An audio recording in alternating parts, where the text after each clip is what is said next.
بسم اللہ الرحمن الرحیم۔ السلام علیکم ورحمۃ اللہ وبرکاتہ۔ جی ناظرین، امید کی جاتی ہے آپ خیر و عافیت کے ساتھ ہوں گے۔ النوع الاول کا پہلا سبق ہے، تو اس کے اندر ہم اس کی ترکیب کریں گے، اور ترکیب کرنے کا اور پڑھانے کا طریقہ ہمارا وہی ہوگا جس طرح ہم پہلے پڑھا کرتے تھے۔ سب سے پہلے اعراب آنے کی وجہ دیکھیں گے، اس کے بعد پھر جا کر ہم ترکیب کریں گے، تاکہ اعراب آنے کی وجہ کے اندر ہمارا کچھ نہ کچھ اجرا بھی ہو جائے اور کچھ نہ کچھ قواعد و ضوابط بھی ہو جائے جو ہمارے لیے فائدہ مند ثابت ہوں۔ تو چلیے آج کا سبق شروع کرتے ہیں۔ سبق شروع کرنے سے پہلے چھوٹی سی گزارش، اگر آپ نے ابھی تک ہمارے چینل کو سبسکرائب نہیں کیا تو پلیز جلدی سے سبسکرائب کر کے بیل گھنٹی کو ضرور دبائیں، تاکہ اس طرح کے مزید آنے والے اسباق بآسانی آپ تک پہنچتے رہیں اور آپ ہمارے چینل کو کچھ سیکھیں سے کچھ سیکھ سکیں۔ چلیے آج کا سبق شروع کرتے ہیں۔ سب سے پہلے ہم اعراب آنے کی وجہ دیکھیں گے، اس کے بعد ترکیب کریں گے۔ دیکھیں، النوع یہ مرفوع ہے، کیوں؟ اس لیے کہ یہ مبتدا ہے، اور آپ نے پڑھا تھا مبتدا ہمیشہ مرفوع ہوتا ہے، تو یہ کیا ہوگا؟ مرفوع۔ سمجھ آ گئی؟ آگے ہے الاول، یہ بھی مرفوع ہے، کیوں؟ اس لیے کہ یہ صفت ہے کس کی؟ النوع کی۔ تو جب النوع مرفوع ہے تو الاول بھی مرفوع، کیوں؟ اس لیے کہ ہم نے پڑھا تھا صفت کا اعراب وہی ہوگا جو کس کا ہوگا؟ موصوف کا ہوگا۔ موصوف مبتدا ہونے کی وجہ سے مرفوع، تو الاول یہ صفت ہونے کی وجہ سے مرفوع۔ سمجھو آ گئی آپ کو؟ یہاں تک کلیئر ہو گیا۔ اب آگے ہے حروف، یہ بھی مرفوع ہے، کیوں؟ اس لیے کہ یہ خبر ہے کس کی؟ النوع الاول موصوف صفت مل کر مبتدا، حروف خبر۔ تو آپ نے پڑھا تھا خبر بھی ہمیشہ مرفوع ہوتی ہے، تو یہ بھی کیا ہوگی؟ مرفوع۔ سمجھ آ گئی؟ یہاں تک کلیئر ہو گیا۔ اب آگے ہے الاسم، یہ منصوب ہے، اس لیے کہ یہ مفعول بہ ہے تجر فعل کا، اور آپ نے پڑھا تھا مفعول بہ ہمیشہ منصوب ہوتا ہے۔ منصوبات 12 پڑھے تھے، ان کے اندر ایک مفعول بہ بھی تھا۔ جب مفعول بہ منصوب ہے اور یہ بن بھی مفعول بہ رہا ہے، باقی مفعول کیوں بن رہا ہے وہ میں پہلے سبق بنا چکا ہوں، فاعل اور مفعول کی پہچان۔ وہ سبق نہیں دیکھا تو اس کو دیکھ لیں، تو انشاءاللہ اگر وہ سبق دیکھ لیتے ہیں تو کبھی فاعل اور مفعول کی پہچان کے اندر آپ کو مشکل نہیں پیش آئے گی کہ کس کو ہم نے فاعل بنانا ہے اور کس کو مفعول بنانا ہے۔ تو وہ سبق دیکھ لیجئے گا۔ آئی بٹن کے اندر دینے کی کوشش کروں گا، اور نیچے ڈسکرپشن کے اندر لنک دینے کی بھی کوشش کروں گا، تو اس کو دیکھ لیجئے گا۔ تو الاسم یہ بھی منصوب، کیوں؟ اس لیے کہ یہ مفعول بہ ہے، مفعول بہ منصوب ہوتا ہے۔ فقط، اب آگے ہے فقط۔ اس فقط کو ابھی رہنے دیں، تو اس کی ترکیب تھوڑی مشکل ہے۔ مشکل کیا ہے؟ اس کے اندر عبارت محذوف نکالنا پڑتی ہے، تو اس کو ہم انشاءاللہ اگلے سبق کے اندر پڑھیں گے۔ تھوڑا تھوڑا کر کے پڑھیں تاکہ ہمیں سمجھ آ جائے، تو جو چیز مشکل ہوگی اس پر الگ سے سبق بنائیں گے انشاءاللہ۔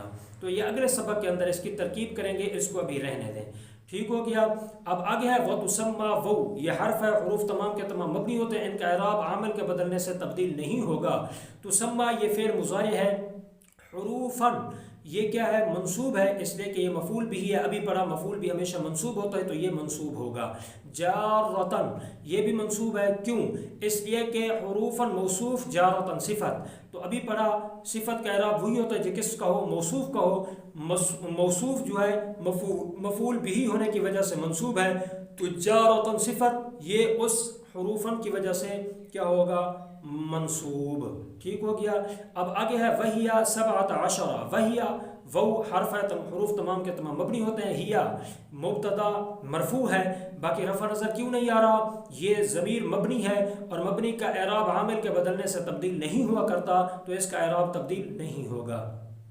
17 یہ مرفوع ہے، کیوں؟ اس لیے کہ یہ کیا ہے؟ خبر ہے، ہیا ضمیر کی، تو جب یہ خبر ہے، خبر مرفوع ہوتی ہے، باقی اس پر رفع ضمہ ہمیں نظر تو نہیں آ رہا۔ اس کی کیا وجہ ہے؟ اس کی وجہ یہ ہے کہ یہ مبنی ہے، اور مبنی کا اعراب عامل کے بدلنے سے تبدیل نہیں ہوگا، عامل کے بدلنے سے تبدیل نہیں ہوگا۔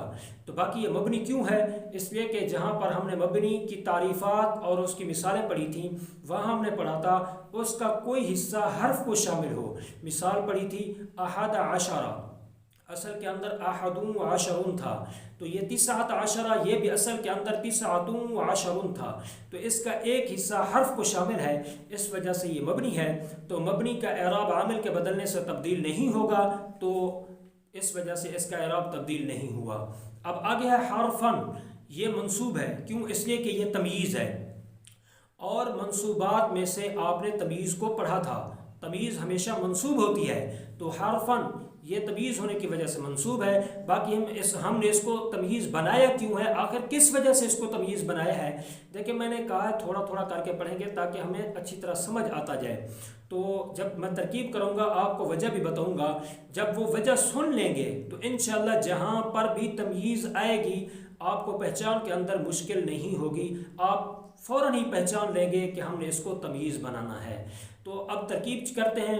دیکھیں النوع یہ موصوف، الاول صفت، موصوف اپنی صفت سے مل کر مبتدا، ٹھیک ہے، حروف یہ پھر موصوف، تجر فعل مضارع، ہی ضمیر نکالیں گے اس کا فاعل، ٹھیک ہے، تجر فعل، ہی ضمیر اس کا فاعل، الاسم مفعول به، فعل اپنے فاعل اور مفعول به سے مل کر جملہ فعلیہ خبریہ ہو کر صفت کس کی، حروف موصوف کی، موصوف اپنی صفت سے مل کر خبر النوع الاول کی۔ اب آگے وہی فقط ہے تو اس کو اگلے سبق کے اندر پڑھیں گے۔ آگے وتسمى، وہ حرف عطف، تسمى فعل مجہول، ہی ضمیر اس کا نائب فاعل، حروفا موصوف، جارۃ صفت، موصوف اپنی صفت سے مل کر مفعول به تسمى فعل مجہول کا، تسمى فعل مجہول اپنے نائب فاعل اور مفعول به سے مل کر جملہ فعلیہ خبریہ ہوا، ٹھیک ہے۔ اب آگے ہے وہی 17 حرفا، وہ حرف عطف، ہی ضمیر مبتدا، 17 ممیز، حرفا تمییز، ممیز تمییز مل کر خبر ہی کی، مبتدا اپنے خبر سے مل کر جملہ اسمیہ خبریہ ہوا۔ یہاں تک ترکیب ہو گئی۔ اب باری آتی ہے حرفا کو ہم نے تمییز کیوں بنایا۔ دیکھیں تمییز کی تعریف آپ نے پڑھی تھی، جس سے کسی چیز کا ابہام ختم ہو جائے، ٹھیک ہے، جو کسی چیز کے ابہام کو ختم کر دے اس کو تمییز کہتے ہیں۔ تو یہاں پر ابہام تھا کہ 17 وہ 17 کیا ہیں، حرفن نے آ کر اس ابہام کو ختم کر دیا، وہ 17 حروف ہیں۔ سمجھ آ گئی، کلیئر ہو گیا۔ جب ابہام ختم ہو گیا تو یہ تمییز ہے۔ اب جہاں پر بھی عبارت کے اندر ابہام ہو، آگے کوئی ایسا کلمہ آ جائے جو اس ماقبل والی عبارت کے ابہام کو ختم کر دے تو ہم نے اس کو تمییز بنا دینا، جیسا کہ یہاں پر ہم نے تمییز بنایا ہے۔ تو امید کی جاتی ہے آج کا سبق آپ کو پسند بھی آئے گا، اچھا بھی لگے گا اور آپ نے سمجھ بھی لیا ہوگا۔ اگر اچھا لگتا ہے، پسند آتا ہے تو اس کو لائک کر دیں، اچھا کمنٹ کر کے ہمارا حوصلہ افزائی ضرور کر دیں۔ چینل پر نئے ہیں تو چینل کو سبسکرائب کر دیں تاکہ آنے والے اسباق بآسانی آپ تک پہنچتے رہیں۔ آج کے لیے اتنا ہی اور ملتے ہیں اگلے سبق کے اندر۔ اپنا بہت بہت خیال رکھیے گا اور مجھے اپنی خصوصی دعاؤں میں یاد رکھیے گا۔ السلام علیکم ورحمۃ اللہ وبرکاتہ۔